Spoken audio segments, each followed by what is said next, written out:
Hello and welcome to another edition of Motor Cars Enthusiasts. Right off the bat on today's show, yes, you thought the old turbo diesel situation around Volkswagen was all but over. So did I. I got rid of all the photographs of this stuff.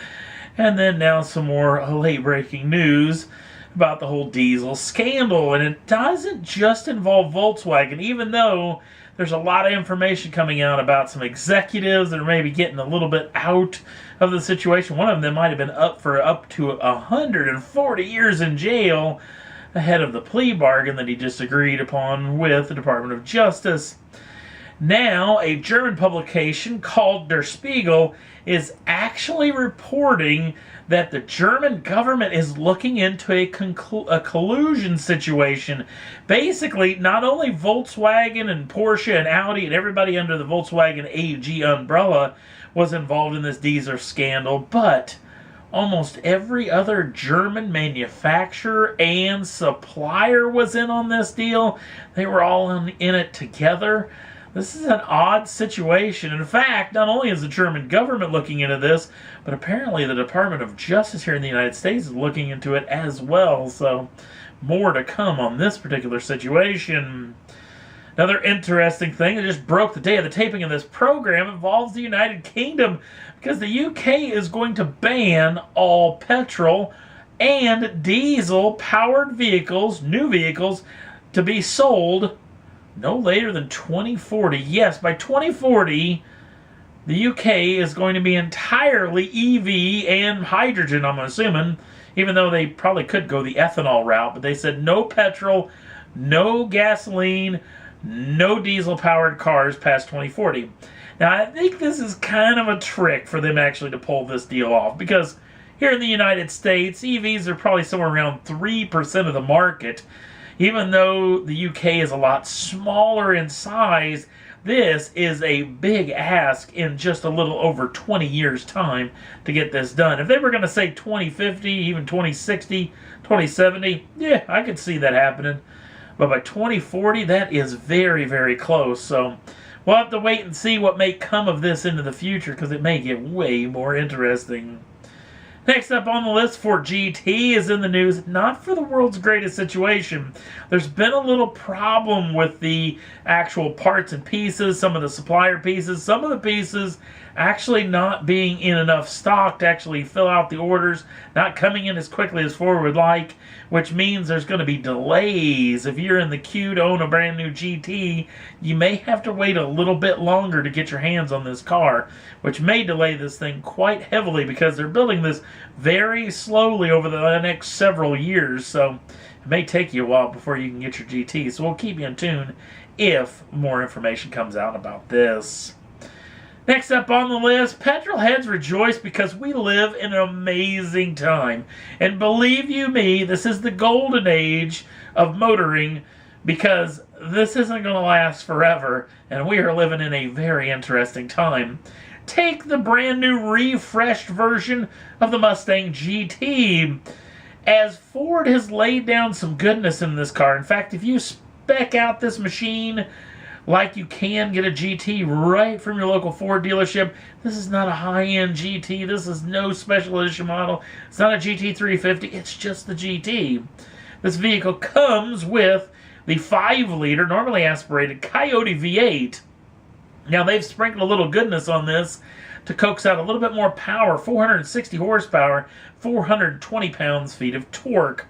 Now, if you get this also with the Michelin Pilot Sport 4S tires, along with the Performance Pack and the 10-speed automatic transmission in drag race mode, this vehicle apparently will get from 0 to 60 in under 4 seconds. Yes, you heard me right. Down in the 3s, which is hugely impressive, especially for just a standard Mustang. This is pretty rarefied air this car is going to be into. So, very interesting times, and the rate of progression on the automobiles has just been staggering over the past several years. Next up on the list, speaking of staggering, feast your eyes on Mercedes-Benz brand new I don't know, what do you want to call it, behemoth? This is the E-Class All-Terrain. Mercedes putting out some feelers, seeing what people may think. Basically what they've done has been done a little bit of like body work to this machine, and those massive portal axles on all four corners in this all-wheel drive machine, giving it greater ground clearance than almost any other car on the planet. Now, sadly, the vehicle is only going to be powered by the turbocharged 3.5-liter V6, making just a touch under 330 horsepower.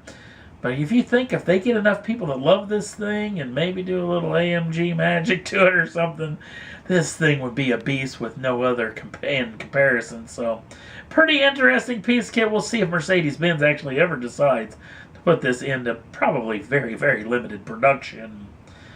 Next up on the list, well, we haven't talked about the Demon in a while. And you may remember several episodes ago where we talked about the way that FCA was going to keep their dealer network's greedy little hands out of the cookie jar by making them sell this vehicle at the manufacturer's suggested retail price. Basically, making when you sign out a paperwork to order a brand new Demon, one of the boxes you need to tick is that, yes, I paid the MSRP price, which means that those dealers could get limited edition models quicker than a lot of them that wanted to actually gouge their customers by overcharging them. Well, their crafty little dealer network figured out a way around this loophole, apparently in a way where FCA has no recourse in this matter. What they're doing now is basically holding up auctions and the like to just get the rights to buy a brand new Demon.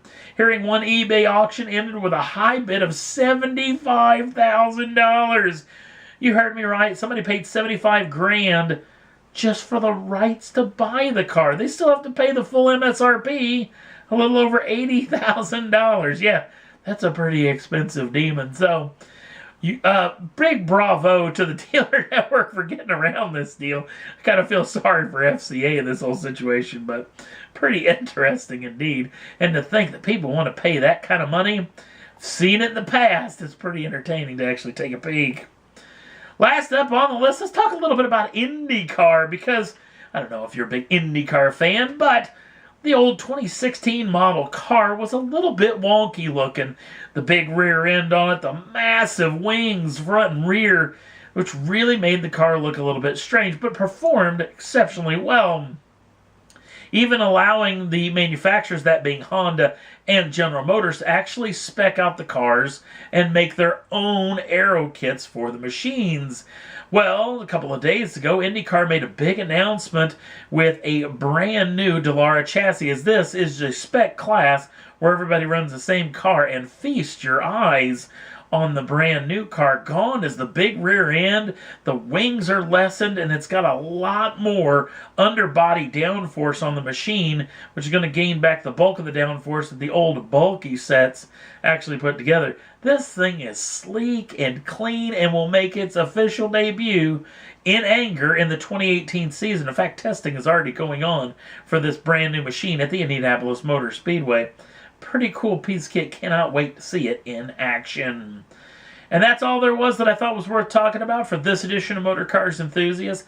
Don't forget to like us over on the Facebook page. Links down in the show notes.